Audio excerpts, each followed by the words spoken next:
If I'd be good, she came to the store. She said she'd make some ginger fruit. Don't do that one! I don't want to get that one! If I would make the bed and watch the telephone, she would send me out to get a chocolate ice cream cone. And so I did the things she said. And then she made some gingerbread. And then I went, just me alone, out to get a chocolate ice cream cone. Yeah! Well, coming home, I stubbed my toe upon a big old stone. Indeed, I tell you that I dropped my chocolate ice cream cone. A little puppy came along and took a little lick. I hit that mean old little dog with just a little stick. And then he bit me where I sit down. And then he chased me all over the town. And now I'm lost, can't find my home. And all because of the chocolate ice cream cone. He hit him with a stick. He shouldn't have hit him, huh?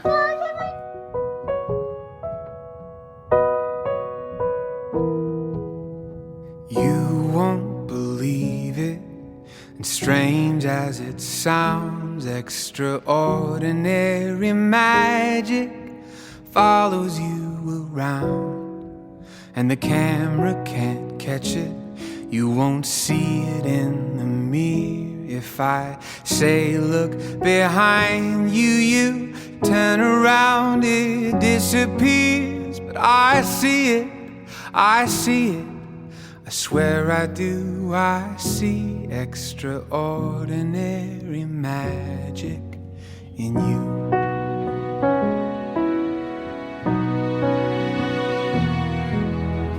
Out of thin air you appeared in my life, like a burst of technicolor in a world of black and white. When my heart was locked inside a box, you reached inside, and now I see my future when I look into your eyes. I see it, I see it, I swear I do. I see extraordinary magic in you.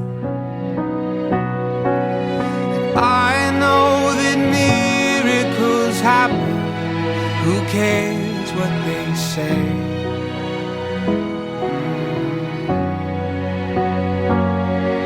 This love's nothing short of a miracle happening over and over every day.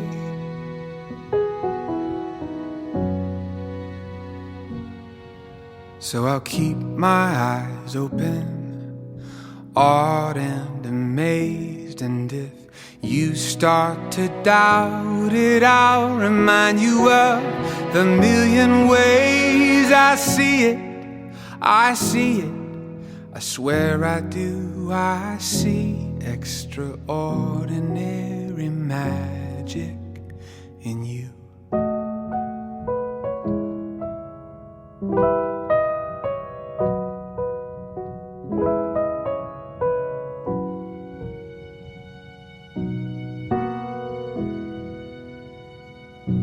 Couple favorite memories of my mom were that we traveled together. We literally traveled the world together, and all of my brothers and sisters are super jealous of it, and by every right they should be jealous of it, because we went all over the world together. And one of my favorite memories about going over the world together was no matter what country we were in or what state we were in, we would always find a Mexican food restaurant, and they're not good but we would inevitably find one, and because Mom loved her Mexican food.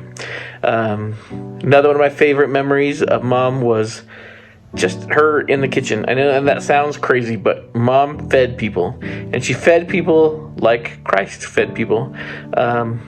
that we all needed to be fed and nourished, and she recognized that, and I think she knew it because of the time of the world she grew up in. Probably wasn't, her dad owned a store, and she just wanted to make sure that everybody was always fed, and I think that was physically fed, but also spiritually fed. I remember many nights going into my mom's room when she'd be kneeling by the side of her bed, and me and my sister would just sit on the edge of the bed and wait for her to finish her prayer so we could just bug her for a few minutes and just talk before we'd go to bed. And that example was so important to me, to always see her on her knees praying. And my last memory is that my mom was a mom of service. One of my favorite Sundays, and it wasn't a Sunday that was out of the ordinary, but she would literally serve a person in every walk of life. Basically, she would get up early in the morning and she would go out to the jail and be a teacher out at the jail, and then she would go to church and teach primary kids. Then she would come home and feed us dinner, and then she'd make extra dinner that she would take over to the homeless shelter and feed the homeless. And that was all in one day. And sometimes we'd invite extra people over for dinner. Sometimes the missionaries would be there. Sometimes other family members or friends would show up. But that never ruined anything. She was always just giving to other people. So when I think about Marie, one of the things I think about is how frugal she was. So we were super lucky, and we got to go on quite a few trips with her. And one of the trips is up to Seattle, Washington. And I really wanted crab legs. And if you know Marie, she's very frugal, and ain't no way anybody's getting crab legs, right? Well, at least she's not getting crab legs. They're way too expensive. So I had been just craving these. So we finally found a place that had crab legs, and she's looking over the menu and she's like, this is way too expensive. She finally finds the cheapest thing on the menu, and it was a Caesar salad, and I think it was like $12 or $13 still. So she orders the Caesar salad, and when it comes, it was these long strips of romaine lettuce, like just a strip of lettuce, not even cut up. They like sprinkled it with some like Parmesan cheese, and then put a little Caesar dressing on it, And she picked it up just straight with the lettuce and just was chomping on it. So you have a picture of her just with this thing of lettuce, and she looks like a rabbit, and she's just gnawing on it. So that was pretty funny, and just one of the many things of why she was so frugal. And she didn't like it, but she wasn't gonna pay more money to get something else for lunch. So it was super funny. And the other things I think of is how great of a grandma she was to my kiddos. She never missed anything. She never missed a concert, a dance recital, they used to have Parents' Day at the school. She never missed a Grandparents' Day. She never missed a birthday. She didn't miss anything. She was such a great grandma, and she loves her grandkids so much. So I'm grateful for that example. Grandma, she was always kind, and I love that grandma. Maybe for other people with other grandmas, their grandmas might get mad sometimes, and you kind of get scared to ask them stuff. But grandma, you would never need to do that, because she would always be nice, and I love that grandma was always there for us whenever we needed her. One of my favorite memories with Grandma was somewhere around Christmas, like somewhere around December, we would always come over and we would hang up the front yard lights, and we would decorate Grandma's house with her, and it was really fun. And then on Sunday after church, we would always come up to Grandma's house, and we would have a Sunday dinner, and the whole family would be there, and it was just really fun. My favorite memories about Grandma Gardner is when she would babysit us, and when my mom and dad left, right when they stepped out of the door, we would ask for ice cream, and she would just be like, sure, here's ice cream and cookies and Oreos and all that stuff. And another one of my favorite things is she taught us how to read, and she gave us books because reading was important to her. because he was a reading teacher. And what was your favorite part about Grandma Gardner? Hugs. Hugs? Did she give really good hugs? Did you like to hug her? Yeah. Is there anything else? And I liked the presents that she got for us. Yeah, she was a good present giver, huh? Yeah. And it was so fun to read her books too. Did you read her books? Well, most of the time I don't. Did you read her some books? Well, a lot of times. All of the days I don't. Okay. So yeah, I don't know how to read or do anything and read, but Bentley and Mom and Dad and London and Macy knows how to. Yeah. Did you try to read her books? Well, Did you look at the pictures with Grandma? yeah. You were a good picture looker with her? Mhm. Yeah. And then we watch some shows, but usually they're not my favorite shows. But my favorite show is Mickey Mouse Clubhouse. Yeah, but you would watch different shows with her, huh? Yeah. Did you take your pillow and blankie and lay on the floor with her a little bit? Yeah, when it's nighttime. Yeah. It was fun. Yeah. Another one of my favorite memories of Grandma Gardner is when every Sunday she would take me to the homeless center. And when I was little, I used to make cards for them and hand them out. And as I got older, I was allowed to pass out food and stuff. And I really liked that.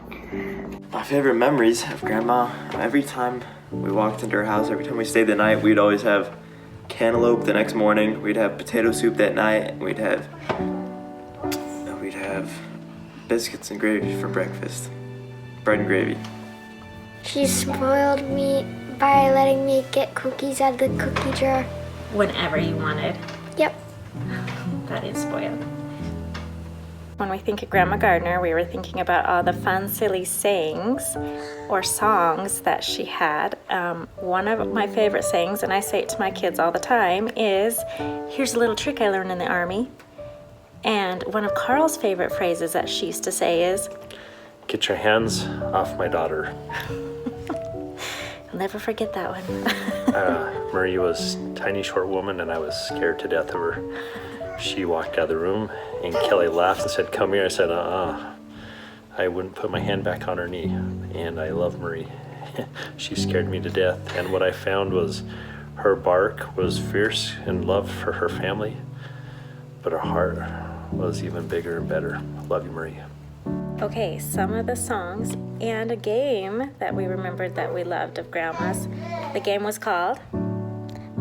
I'm an old lady with a stick and a staff. I've come to make you smile or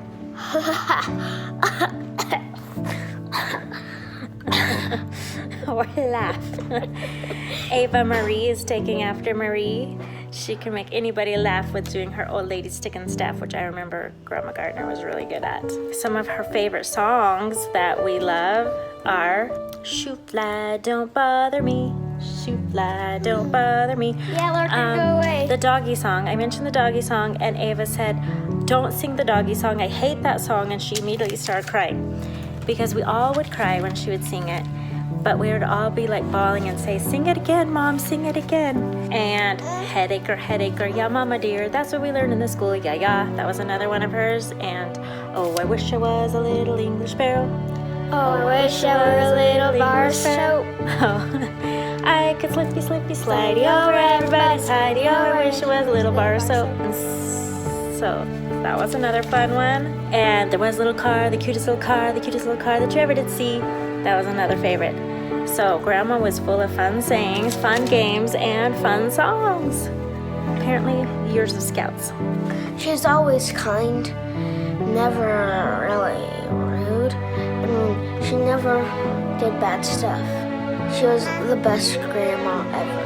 When I think of Grandma Gardner, I think of her cookie jar. She always had it packed full of the best cookies. In the Tongan room, that was pretty good. Tongan room was solid. Everything a child wanted was in that room.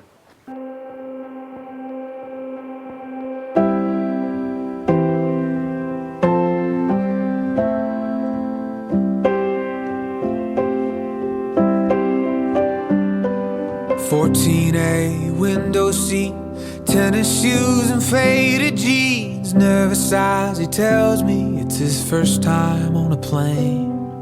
We took off and headed east. I was thumbing through the magazines. He felt like talking and offered me his name. So I asked him how he was, and he smiled and said, well, son, I've been better, I've been worse. I've chased after pretty girls, seen a couple places that I never thought I'd see. I've walked into harder times, I've walked out the other side. It seems like you end up getting what you need. Yeah, looking down from 30,000 feet, life's been good to me.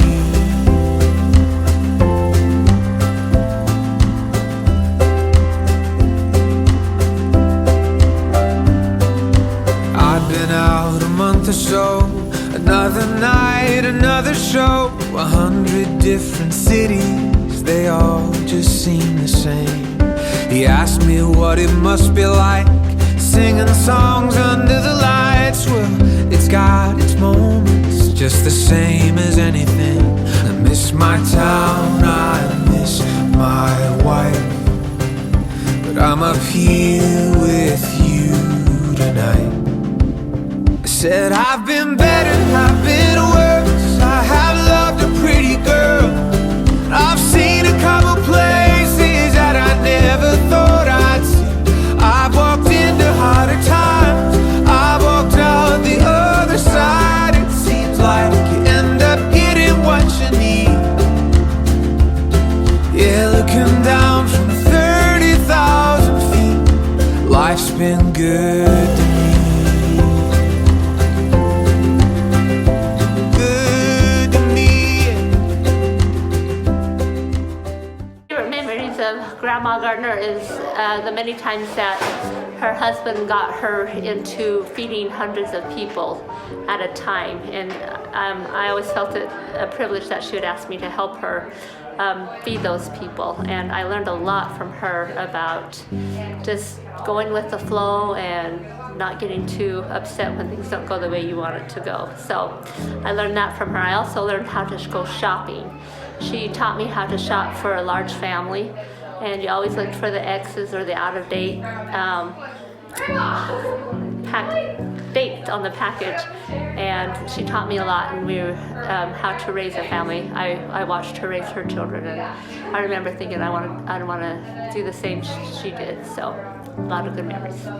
Every Sunday when I walked past the church library, that would always remind me of Grandma Gardner. When I was a little girl, we used to live in Holbrook, and we were in the same ward as Grandpa and Grandma Gardner. Grandma was the ward librarian at the time, and I was in primary. I would ditch my primary classes a lot to go visit Grandma at the library. She would always let me in and let me be her little helper. I always had fun spending time with her and helping her with the copy machine, making copies, cutting stuff up, getting chalks and erasers. And she had this toy boat, Noah's Ark, that she would always pull down. And I loved playing with the animals and spending time with Grandma.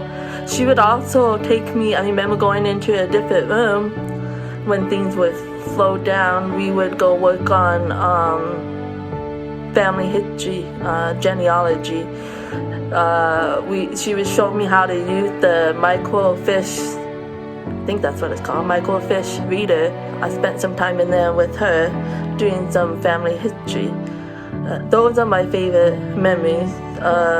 My favorite primary classes were with my grandma in the library. Probably one of my favorite memories of Marie is when I came over one day and I told her, Marie, I'm going to read the scriptures with you. And they got her up and they put her in her wheelchair and they brought her in. And I've always told her that we are commanded to read Isaiah. So I started in on Isaiah. And after about 30 minutes, I said, do you want me to keep reading, Marie? And she said, no. So I put it away. And we got a good laugh out of it. And then I came back to see her a few months later, and she was in bed, and she had a way to listen to her books on tape, and she loved those romance novels. And I came in and I said, Marie, are you listening to one of your trashy romance novels? Yeah. She said, yeah. I said, do you want me to turn it off so we can read some Isaiah? No. She said, no, not at all. I always teased her about that because, of course, Christ commanded us that we would need to read Isaiah. We need to understand Isaiah. And I kept telling her, I'm just trying to help you get to heaven, Marie, because Christ said we have to read Isaiah, and that's about the only thing I know on this whole earth that you don't do. You do your genealogy, you can your own food, and you active and faithful, and you work in the temple. You do everything. And that's the only thing I can do to help you get to heaven. Well, she doesn't need any help getting to heaven.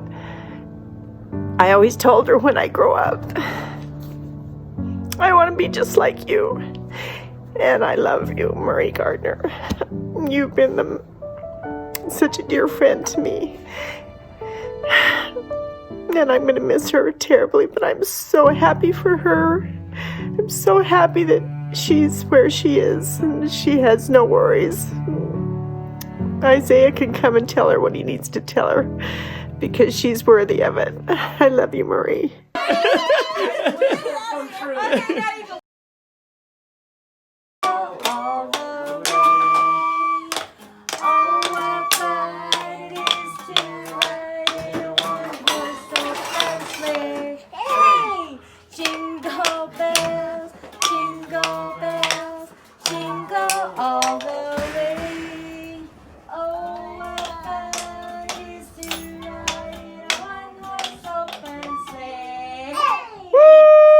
It's hard to pick just one favorite memory of Grandma. When I first moved to Thatcher to go to EAC, I bragged about her all the time. My grandma's the best. Bragged about her cookies and just being at her house, how warm and welcoming she is. And in my second year of college, my friends decided that they had to meet her. They had to know who this woman was. And so one Saturday, I called her. I said, Grandma, I have people that want to meet you.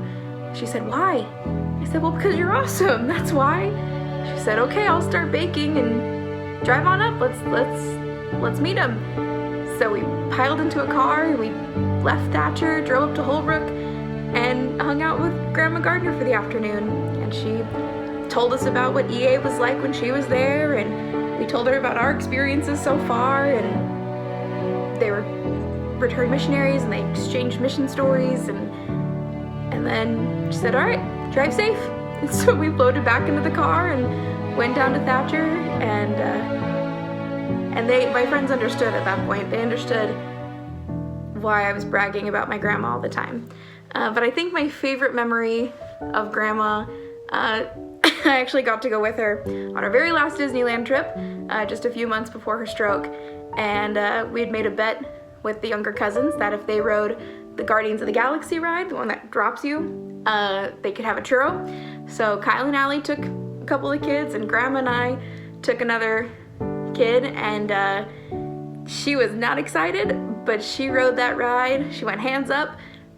Did not enjoy it as much as I enjoyed seeing her on it, but Grandma was always down for an adventure, especially if it was for the grandkids. My favorite memories of my mom is how much she trusted her kids. No matter what we happened to say, she'd always just say, great, have fun. Whether I said, hey Mom, Grant and I are going to go up to the White Mountains.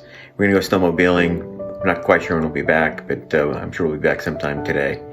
She'd say, great, go have fun. Or we're going to say, Mom, we're going to take the kids for a ride on the backhoe up and down the street, or I'm going to drive the backhoe to Winslow, or I'm going to go play with Dynamite with Dad, or I'm just going to Wanda's house with a bunch of friends, not sure when we're going to be home. My mom would just say, great, have a good time. We'll see you when you get back. Just wake me when you get home. She taught us good principles, and then she let us make good decisions. And she trusted us, and I love that about her. Alrighty, so when I think of Grandma Gardner, I think of two things. I think of a lot of experiences related to two things. I think of her mad haggling skills, and I think of Judge Judy. One summer, I got to go live with her for, I don't know, probably a month and a half or so. And every day when Judge Judy was on, we'd sit and eat extreme chocolate Moose Tracks ice cream from Safeway while watching Judge Judy together. And then on the weekends when there was yard sales, she would teach me her ruthless ways in haggling. I think she really used the grandma card well. I couldn't use that card, but she taught me other tips and tricks that I'm grateful for to this day.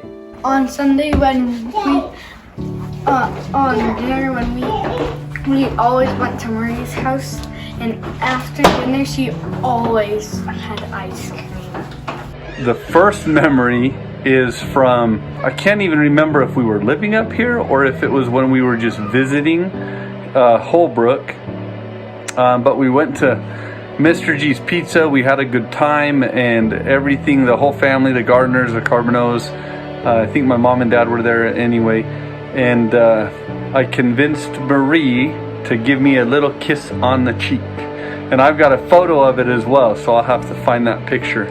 But that was one. But the other is more how she just made, when my family and I moved up to Holbrook 4 years ago, she was more than willing to take us in, have Sunday dinners with her, and like my boys said, she always had enough ice cream for seconds even, and I was just grateful that we had a place to go that felt like family on Sunday dinners. So I thought that was always great to know that we were always welcome without an invitation. And I remember one day in particular where I know she went to feed or help with the homeless shelters a lot, but it was a day where she, typical routine, probably getting up, and making dinners and going to church and fulfilling her calling,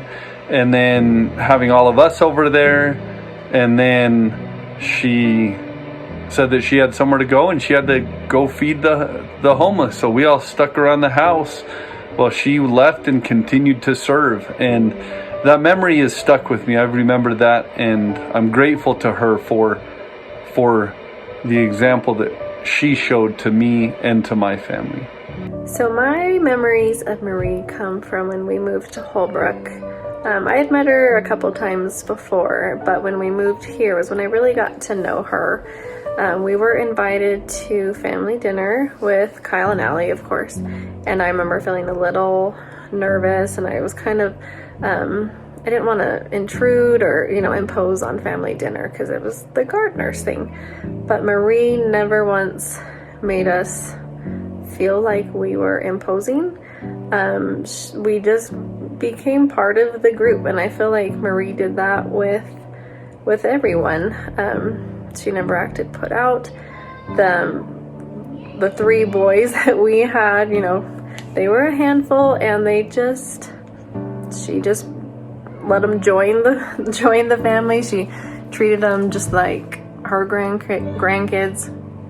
And I have a lot of just fond memories, nothing specific, but just good times of sitting around the dinner table with Marie there at the head. And I always remember her smile. She had a very genuine smile that was just kind of subtle, might be the word, but I just remember her laugh. And when she laughed, I felt like it had to be funny to really get Marie to laugh, which made it even better when you got her laughing. And I also remember kind of the same feeling when we'd go to Christmas Eve in Joe City at Brian and Jane's. Same kind of thing. The first year that we went was the first Christmas we moved up here. And I was so touched that she had bought gifts for our kids too, for the little games that they played. And so she was just a great example of including everyone and service. A lot of times on Sundays, we'd already be there at the house for dinner, and where's Marie? Well, she's over delivering food or, serving at the Bread of Life mission. So she was a great example to everyone, and we loved her. My favorite story of Grandma is probably when I was younger. She would tell me the story about getting a chocolate ice cream cone and then the dog making you drop the chocolate ice cream cone, and I would cry. I would literally cry because she told the story so well. And I hated when she told that story. I'd hear her start telling it and just leave the room because it made me so sad. But when I got older, one of my favorite memories was probably making homemade noodles with her and just like making food and baking. It was a really great time. When we would come up to visit, which was fairly often, we would go to church with her, and I didn't know any of the kids because obviously I didn't live here, and so I would just beg her, can't I just come with you, Grandma? And she always would, and we would go to the library, and she would let us color, and she would let us pick out all the things for the people who needed things for their classes, and it made us feel so important because, we got to hand them the Book of Mormons or the stack of pencils. We gotta ring the bell. Yeah, we gotta ring the bell. That was by and far our favorite thing. And then we would go play around in the Family History Center on the microfilm machines, and pretty sure we probably broke some things. But luckily Grandma could fix anything, I'm pretty sure. So that was when I was really young. But as I got older, I just always remember I would come into her house, and no matter what time of day it was, I always felt like there was Judge Judy on the TV, and she would always have to pause it so that we could have our conversation. And then afterwards, if the pause got too long and it started automatically by yourself, your conversation was over and we were back to Judge Judy. I loved her so much. I have so many wonderful memories. Her teaching me to read. So I was in second grade and I could not read. I'm pretty sure I was like a preschool level reading. And Grandma ran the reading program after school. So she would take me, she personally sat down and we would do reading every day after school. And the next year I moved. So in third grade, I moved to a different school and I got put in the top reading group. You had tested in different groups. I got put in the top reading group that got to go to a totally different classroom. And everyone's like, wow, you read so amazing. I'm like, my grandma taught me to read. I went from not being able to read almost anything to being the top reading group because I would work with Grandma every day after school. And I love that I got to do it with her specifically. And I remember her, she would be like, I'd be like, Grandma, I can't do it. She's like, you can do it, read that word. I'm like, but I can't, it's so hard. Read that word. And it worked. I'm really good at reading now. Okay, my other one is bread and gravy, which was my favorite breakfast forever and ever and ever. And it doesn't matter if when I was an adult or when I was a kid, Grandma would take the time to make me bread and gravy every morning I was there, even if she didn't want to, because I'm pretty sure she never wanted to make it for me, but she always made it for me because I told her how much I loved it, and she would do it because she's the best grandma. And then of course she had her cantaloupe and ice cream, okay? And then I had my bread and gravy. So my probably most distinct memories is just the constant trips on Sunday to Grandma's house, the homemade cookies, the running in circles around the room right there. And then just sitting around talking stories. I'd always read her Sunday comics while we listened to all the grown-ups talk. Kyle was like 12 years old and Dad was picking his nose and Mom didn't like it. So Mom handed Kyle a Kleenex and said, hey, go give it to your dad. And so Kyle, here, Dad. And he's like, not funny, kid. Go outside. So Kyle's like, okay. So he goes to stand outside. And Mom watched the whole thing, right? And she's like, oh, George, I said to give him the Kleenex, right? No. She just went outside and stood by Kyle and took her penance with Kyle. So, true story. I remember that she used to have this drawer that was just full of knickknacks and, like, you name it, junk drawer. And we used to pick through that thing and just play with whatever. It's so cool. I love that. Well, we would go over a lot of the Saturdays. We'd go mow Grandma's yard, and we also go and every summer and winter we'd have to go up into the attic and pull the little thing, and she'd always I just remember she'd always feed me cookies afterwards and then put me in the other room so I could watch TV as they watched Judge Judy, because I hated Judge Judy. That was my favorite though. I love going to Grandma's house. She always had good cookies. Some of my favorite memories of Grandma was right before I got married. She took me to New York, and I really loved that because it was like one-on-one time with Grandma. I've never had that. And two quick stories then. I think it's Kyle's story actually. Kyle is home alone by himself. He's an only child, and Dad says it's time for family night, and Mom says we're not having family night. We're doing our missionary work. Dad says family night's over. True story. Didn't have family night for a month. It was longer than a month. Another time we saw Mom walking down the street, walking her cat with pantyhose on the cat. I said, I think Marie's lost it. What are you doing, Mom? Don't want the dang cat to get pregnant. Okay, when I got married, this is true. When I got married, I was in Utah. And Utah required or Arizona required a blood test. So we got a blood test in Utah, and we were supposed to get married on a Saturday. We drove home and no blood test. Friday afternoon, still no blood test. So I went down to the county to see what I could do. I came home about 2 o'clock and says, I can't get my blood test, I can't get a license, I guess we can't get married. Mom says, we're going down to the county. So Mom went down to the county, it's about 2:30, 3 o'clock in the afternoon. Walked up to the little window, she's 5'2", peeking her head in the little plexiglass window. And she says, my boy's getting married tomorrow and he needs a blood test. He doesn't have a blood test, we need to get this done. By the time they were done, the people behind the little plexiglass window, may I quote scripture, were sore afraid. We ended up with our blood test and a license, walked out and went home, and then on the doorstep was our blood test. That is true. So Mom came to visit me while I was in prison, and they bring all the inmates in and they leave all the family out until all the inmates are accounted for. Well, it was taking a while out there and it was hot. She was under a tent, like she was kind of not happy about it. And she's like, oh, I'm never gonna get out of here. I'm in prison. I think I'm too old to be in prison. I can't handle being in prison. What am I gonna do? Yeah.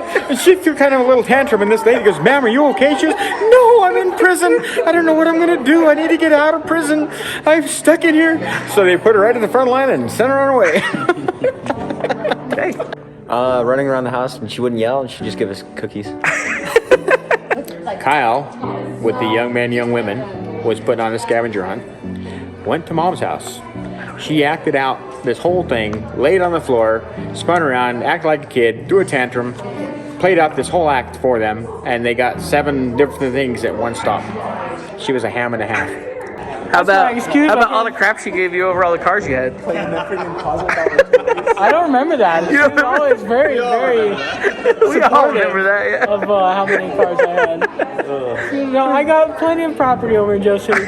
Feel free to fill it up. we were going up to the hotel, and there's this long flight of stairs, really long.